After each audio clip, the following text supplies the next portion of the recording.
Okay, so we'll go ahead and get started. I'm going to go ahead and change some due dates a little bit. So I'm going to make your law of cosines worksheet. That's still due Tuesday, but your law of sines worksheet, instead of having it due today to turn to the sub, I'm going to give you guys an extra day to turn it in tomorrow. That way also you can use it on your assessments. You guys can use both the law of sines and law of cosine on your assessment tomorrow. I did have the sub give you a new worksheet. It's called the Solving Triangles worksheet. It looks like this, so y'all should all have one. I talked to Miss Puggy yesterday and saw your test, and half your test is word problems just like this. So it's kind of like what you've been seeing on your law of sines and law of cosines. Like half of it will be like solving triangles, and then the other half is going to be like word problems, so they're not going to tell you whether to use law of sines or law of cosines. So you're going to have to know and read the problem based on it is. So I'm going to try to do half of this with you right now in the video. And then that way you guys, so this is more like a review. Like I want this to help you for your test, for the review, just to kind of give you a little taste of what it's going to be like when you take your test next week. So we'll just kind of do a little short review real quick, kind of just to wrap everybody up in case you were absent. So remember, if you have a right triangle, anytime you have a right triangle, you can use SOHCAHTOA. Or if you have a right triangle, you can also use your Pythagorean theorem. For law of sines, that is when you have an angle and its opposite. That's when you can use it. And then law of cosines, the only way you can use law of cosines is if you have side, side, side, or side, angle, side. And it's what they give you to see what it is. And don't forget the ambiguous case for law of sines. I forgot that one. That's when you have angle, side, side. Remember, it's the donkey, no donkeys. And that's when you can have 0 triangles, 1 triangle, or 2 triangles. All right, we did talk a little bit about area. Sorry, let me kind of move it a little bit. We talked a little bit about area. So area, there are 2 formulas you need to know. So if you have side, angle, side, that's when it kind of looks like this. They give you this side, and then this angle right here. The area for that is 1/2 one side A times the other side B, and then it's sine of the inside angle. So it doesn't really matter what corner you're in. I just used AB. So I don't really memorize the formula. I just, think 1/2 one side, the other side, sine of the inside. And then the other one is side, side, side. There's 2 things you have to know to find the area of side, side, side. And the first thing you have to find is S, and that's half your perimeter. So if you have a triangle like ABC, it's going to be 1/2 A plus B plus C. So you first find your S, and then to find the area of a side, side, side triangle, remember you take the square root of, first you multiply by your S, and then you have parentheses, and then you have your S, which is half your perimeter, which you just found up here, minus A, S minus side B, S minus side C. And it doesn't matter which one it goes in order. You could have done S minus B first or whatever, as long as you just have it multiplied. Now remember, in your calculator, you're going to do this inside first and then take the square root. That's the easiest way.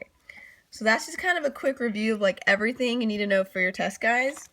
Let's go ahead and start with the worksheet. Like I said, I'm going to try to do the first 8. Bear with me. Hope my camera, my iPhone has enough memory. So the first one, they talk about a ski lift. So it says the angle of elevation of the summit from the base of a ski lift is 35 degrees.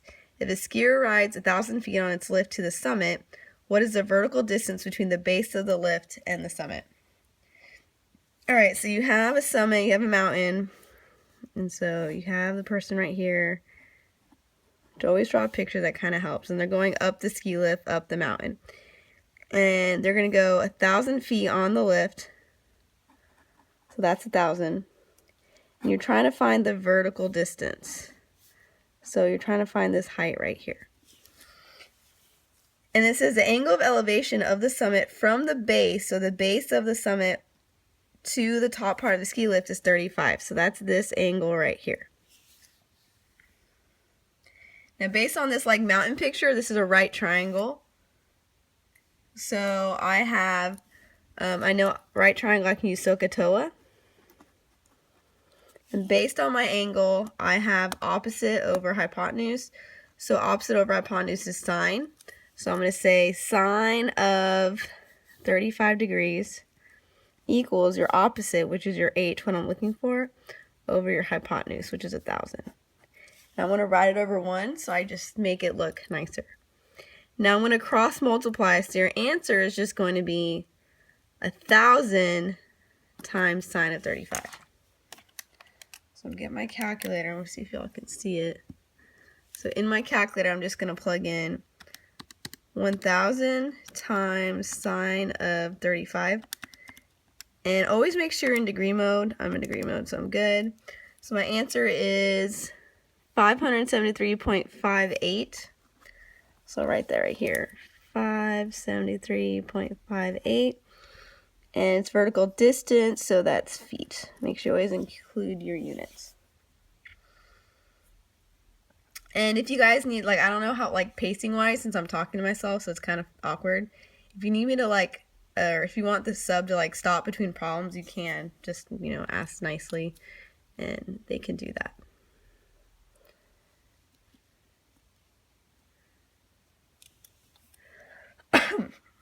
Okay, so number 2, it says an airplane is flying at an altitude of 10,000 feet. The angle of depression, this is really key. This is depression. Like before it said elevation, now it's depression. So it's a kind of a key thing. From the plane to the tree is 13 degrees. How far horizontally must the plane fly to be directly over a tree? So you have your plane. I'm going to draw my picture. I have a plane, and it's flying. And the height of the plane from the ground is 10,000 feet. And then the angle of depression from the plane to a tree. So I have a tree here, right? And so the angle of depression, so think about it. The plane is going this way, right? It's going straight across horizontal. So the angle of depression, right? So it's facing this way, and then it's going to start descending. So straight this way, the plane's facing this way, and then it's going to start descending. So when it starts descending to the tree, this right here is your angle of depression. Which, if you have your triangle with your height, you can see that this angle of depression by alternate interior angles, if you guys remember from geometry, this angle right here is going to equal the same angle right here. So this is 13 degrees. So this angle right here also is 13 degrees. And they want to know, like, how far must the plane be to be directly horizontal? Or, like, how far horizontally must the plane be over the tree? So that's this distance, which is the same as this distance right here. So I'm just going to call it x. So here's my right triangle. And so I have a right triangle, so I'm going to use SOHCAHTOA. So if you see, that's opposite over adjacent, so that's tangent. So I'm going to write tangent of 13 degrees equals opposite over adjacent. And then I'm just going to cross multiply. So I have x tangent of 13 degrees equals 10,000. Move it over so y'all can see. And then I'm going to divide both sides by tangent of 13 degrees. Make sure you're always in degree mode. I think for your health test, you pretty much have to be in degree mode, so that'd be something you want to make sure. So I'm going to clear my calculator, plug in 10,000, divide it by tangent of 13. So I'm getting 43314.76. And it says how far horizontally, so this is going to be feet. So I'm going to write my answer as 43314.76 feet. All right. Number 3. It says, a painter is going to apply a special coating to a triangular metal plate on a new building. Two sides measure 16.1 and 15.2 meters. She knows that the angle between these sides is 125. How many square meters, that's your cue, square meters should she plan to cover? And it's triangular, so this has to be an area formula. And it says two sides is 16.1 and 15.2, and the angle between is 125. So that should be your hint right there that that is a side angle side problem. So your formula is 1/2. One of the sides, doesn't matter which one you pick, so it's going to be 16.1 times the other side, 15.2. And then it's sine of the interior angle, so it'd be 125 degrees. So I'm just going to plug that into my handy dandy calculator. So I have 1/2, 16.1, 15.2, sine 125, enter. Guys, double check because I'm trying to do this quickly, so make sure I don't have my key ready for this, so just make sure you double check too that everything's plugged in right. Okay, so what am I doing? Meters, so it's area, so it's meters squared. Don't forget units. So my answer is going to be 100.23 meters squared. It's kind of hard to see with my other stuff. Sorry.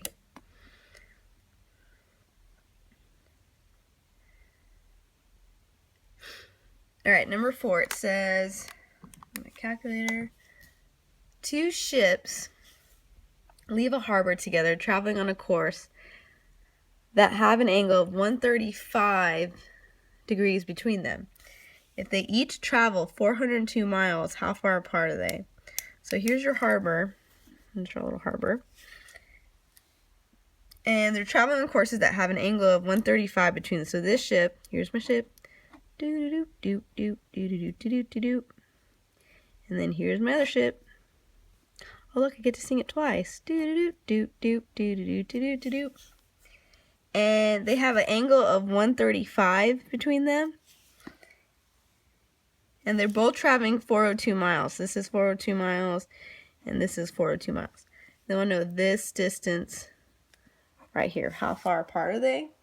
So if you see, this is a side angle side problem. Side angle side. So you could do also process of elimination. Do you have an angle and an opposite? No. I mean, you could technically because this is an isosceles triangle, but I'm just going to use law of cosines because it's a straight up side angle side. Less work for me. So I'm trying to find this side. So I have x squared equals, and then your other two sides. So 402 squared plus 402 squared minus 2 times each side, 402, 402. And then it's cosine of the interior angle, so the opposite angle that x was. So this would be 135 degrees. I'll move it over so you can see. So I have everything on the right side. So I'm going to plug it straight into my calculator. So 402 squared is 402 squared minus 2 times 402 times 402 cosine of 135 degrees, close parentheses. So I get a really big number. But remember, I have to take the square root. So I'm going to take the square root. And then I get 742.79. So that would round up to 80. That's your x, not x squared. Sorry. So this is going to be miles. So 742.80 miles. All right. All right, so we're halfway done with number 8. So I'm going to stop this video right now because I don't want it to be too long, and then I'll make another video for the next set.